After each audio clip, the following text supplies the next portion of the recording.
Viaje al manicomio, Kate Millett. Traducción de Aurora Echevarría. Aunque no es una obra de ficción y la autora ha procurado ser fiel a los hechos, se han cambiado algunos nombres. Para las que han estado ahí. Prólogo. Mujeres y locura. Ya desde muy pequeñas aprendemos que la mujer tiene mayor inclinación a la locura que el hombre, y muy pronto el mito y la amenaza de mujeres que enloquecieron puebla nuestro imaginario. Pero pocos son los nombres de las mujeres locas del pasado que conocemos, menos aún las voces. La historia de la locura la han escrito los profetas, los clérigos, los médicos, los psiquiatras. Bajo la doble losa de la feminidad y la demencia, los relatos de la inmensa mayoría de las mujeres locas se han perdido en el tiempo, convertidos a lo sumo en raquíticas notas arrojadas desde la autoridad a un historial médico. Y, sin embargo, ¿cuántas de nosotras nos habremos topado de bruces alguna vez con la locura? Ya sea en la categoría jerga médica, la de la depresión, la ansiedad o la psicosis, o en el idealizador lenguaje de la poesía, el del delirio, el arrebato o el éxtasis. Las mujeres hemos sido protagonistas indiscutibles de la pérdida de la razón. Pero la locura ha estado siempre envuelta en la vergüenza. Si en el pasado se confinaba entre los muros de los manicomios, hoy su voz se pierde en el parqué de una consulta privada o en las largas colas de los centros de salud públicos. Por eso no es de extrañar que sea precisamente Kate Millett, la gran representante del feminismo radical, quien dude a gritos en estas páginas de su propia locura. Del feminismo radical aprendimos que el poder del patriarcado no se limita al espacio público, sino que abre la puerta de casa sin remilgos y se instala en nuestras alcobas. Kate Millett ilustró como nadie el lema "lo personal es político", en su clásico de la teoría feminista, Política Sexual de 1970. Reveló cómo las dinámicas patriarcales impregnan el espacio privado y marcan nuestras relaciones sexuales. Cito: "El sexo reviste un carácter político que las más de las veces suele pasar inadvertido". Y es en esta inadvertencia en la que se basa la estrategia y el éxito patriarcal. Interiorizamos y aceptamos como natural un orden impuesto que es profundamente opresivo para nosotras. Para ello, siempre se ha podido echar mano de la biología. ¿Qué loco o loca pondría en duda que nacemos diferentes? Kate Millett no solo denunció que la diferencia entre géneros es una construcción social que se ha servido de la medicina, sino que lo hizo extensible a la locura. En las páginas de Viaje al manicomio, y a partir de su propia experiencia, denuncia cómo la psiquiatría se ha apoderado de la locura, se ha convertido en su voz y dueña y ha reducido toda su ambigüedad para ejercer un control total sobre las personas diagnosticadas, acallándolas y sometiéndolas con la autoridad de la ciencia. La psiquiatría se revela así como un engranaje más de un sistema que niega la razón de la libertad. Según el médico griego Hipócrates, cada uno, una de nosotros, nosotras, está compuesto o compuesta por 4 elementos o humores que luchan entre sí por prevalecer: la sangre, la flema, la bilis amarilla y la bilis negra. Las diferencias entre hombres y mujeres se basaban en la presencia variable de estos humores. Además, según Hipócrates, en las mujeres el útero está en el origen de todas las enfermedades, y esto incluía las mentales. Es la medicina griega la que inventa también la bella y perversa teoría del útero errante.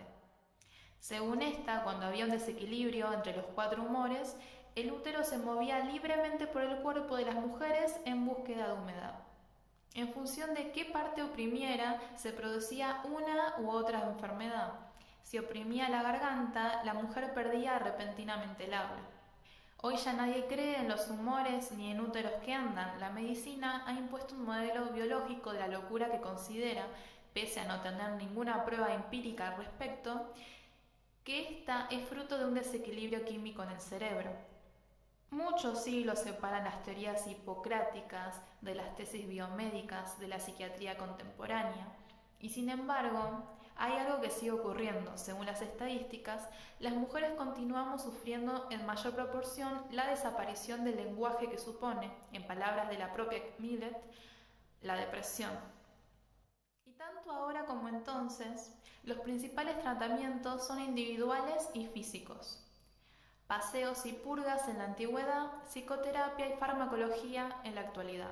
No hay un reconocimiento del contexto social, no hay una voluntad de modificación de la injusticia, no hay crítica a la cultura dominante, no hay espacio a la resistencia, y lo que me ha resultado más desazogante en mis encontronazos con la locura, no hay vínculos, no hay referentes, no hay experiencias compartidas.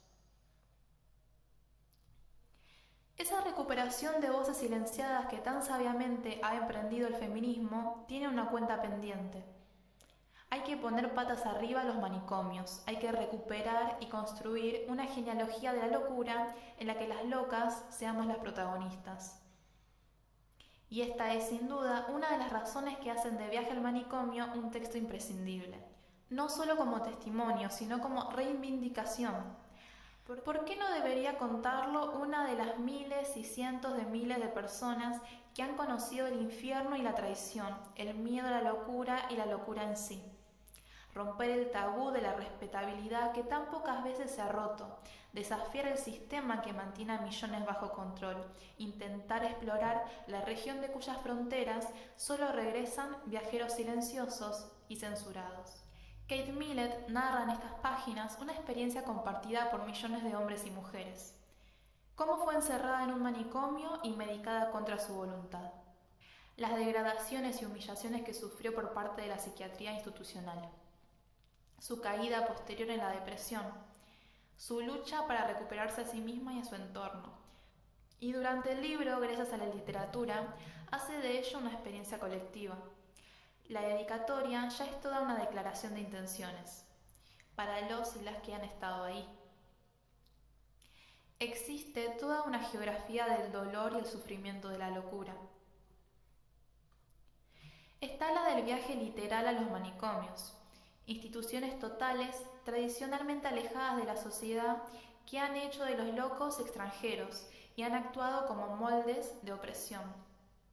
Pero hay también una geografía emocional, la de aquellas que hemos paseado con la locura por nuestra vida cotidiana, la de las que hemos departido con la melancolía o la ansiedad y hemos sufrido formas más suaves de sumisión, como la extrañeza o el rechazo.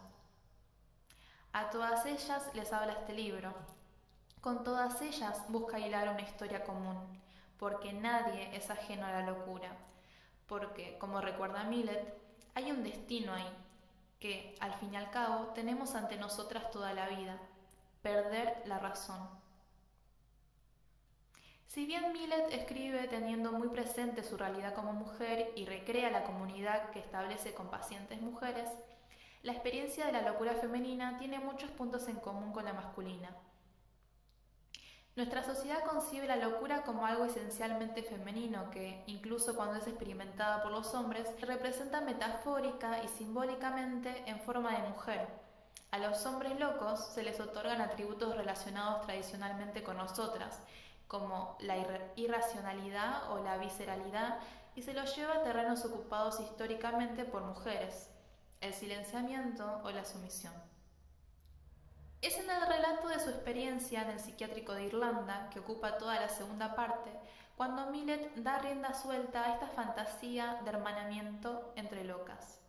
Es cuando se ve privada de todo, ropa, comida y lo más traumático para ella, lápiz y papel, cuando es capaz de imaginar una resistencia colectiva. ¿Quién mejor que las locas? Sin duda las más crueles de las brujas, las que más castigo han recibido, las que menos tienen que perder. Hay una idea que ronda permanentemente la contrahistoria de la locura y que resuena también en todo el libro. La locura como transgresión, como rebeldía. Ya en el Antiguo Testamento, Dios advierte a los israelitas que si lo desobedecen, los herirá con locura, ceguera y turbación del espíritu. El propio Hipócrates decía que los locos están afligidos debido a su transgresión. ¿Quién más transgresora que Kate Millett, una feminista radical que en los años 60, aunque casada, tenía amantes mujeres? ¿Quién más radical que ella, que animó con sus libros e ideas a que cada mujer empezara la revolución en su casa, transformando sus relaciones afectivas, el gran instrumento de sumisión del patriarcado? En la primera parte, cuando cae en lo que los psiquiatras reconocerán como la fase maníaca de lo que actualmente se llama trastorno bipolar, Kate Millett está construyendo junto a una de sus amantes una colonia de mujeres artistas, lo que ella misma denomina una utopía. ¿Es el encierro el precio que pagan las que se rebelan y buscan un mundo mejor? Para Millett, el mayor castigo que recibe en el psiquiátrico es el tratamiento farmacológico, el popular Toracine, un antipsicótico con espeluznantes efectos secundarios. Pero existe otro temido tratamiento al que se somete a otras pacientes en el manicomio, el electroshock. A las víctimas de ambos, Kate Millett las relaciona por una cosa: la lengua. La del electroshock, difícil de controlar; la del toracine, hinchada y seca en búsqueda de líquido constantemente. ¿Es este dolor en las lenguas, este acallamiento a través del tratamiento forzoso, un castigo por hablar demasiado, por ser jactanciosa y exagerada, como teme la propia Millett? ¿Son estas mujeres la encarnación del silenciamiento histórico al que han sido sometidas las mujeres? ¿Es a todas nosotras a quienes están cortando la lengua? El feminismo se ha interesado por la historia de la locura, y en ocasiones ha sostenido que las mujeres confinadas en manicomios o tratadas por la psiquiatría no han sido más que rebeldes fracasadas contra las restricciones impuestas a su género. Incluso se las ha llegado a celebrar como representantes de una feminidad desafiante que subvertía la lógica lineal de la ciencia del hombre. Pese a la tentación, una tentación que como lectoras compartimos, Millett trata de evitar la romantización de la locura. La duda acerca de su propia locura es constante. En los últimos años está cogiendo fuerza un movimiento que reclama la voz de los locos, las locas también, y su consideración como sujetos-sujetas de pleno derecho. Herederos y herederas de la antipsiquiatría, estos movimientos apuestan por visibilizar la locura. Se reivindican orgullosamente locos y locas, y a imagen de otros movimientos por los derechos civiles, celebran internacionalmente el orgullo loco. Este activismo ha tenido su correlato académico y los Mad Studies se están expandiendo desde las universidades anglosajonas por todo el mundo. Uno de los campos principales de investigación es la recuperación de los testimonios de la locura en la primera persona. Linda Morrison, destacada investigadora en este campo, ha establecido una categoría en este tipo de relatos, en la que se incluiría Viaje al manicomio, a la que ha llamado narrativa heroica de las supervivientes. Es en la duda constante donde yo veo la mayor muestra de heroicidad de Millett. Cuando cree ciegamente en su cordura y cuando acepta la locura como algo inevitable, vemos en Millett cierta derrota. En un mundo que desprecia la duda y donde solo caben las certezas abrumadoras a modo de religión, aceptar la incertidumbre y la ambivalencia supone una verdadera revolución. Fue precisamente en medio de esta incertidumbre, mientras yo también, como tantas otras, trataba de resolver si me había vuelto loca, cuando me topé con el testimonio de Phoebe B. Davis, una mujer del siglo XIX del estado de Nueva York, a quien su marido, un maltratador al que tuvo el valor de enfrentarse, encerró durante más de 2 años en un manicomio. En esa misma época descubrí también Viaje al manicomio. Ambas historias me asombraron por sus paralelismos, por las experiencias que compartían, pese a que había entre ellas casi un siglo de diferencia. Kate Millett abre su testimonio con una escena de amor. Más adelante, pensando en la mujer con quien comparte esa primera escena, nos dirá: amar es de por sí cordura, el resto es locura. Phoebe B. Davis escribió en 1865: la generosidad ha sido mi única medicina. Cuando Millett logra salir del manicomio, está convencida de que lo mejor que puede hacer por las mujeres que siguen encerradas es escribir lo que ha sufrido. Por suerte, lo lleva a cabo. Esta es la generosidad de la que hablaba Phoebe B. Davis. Porque encontrarse en estas páginas es, para tantas locas, la mejor medicina. Y es lo que convierte este libro en un profundo acto de amor. Eso es, al fin y al cabo, la literatura. Mar García Puig.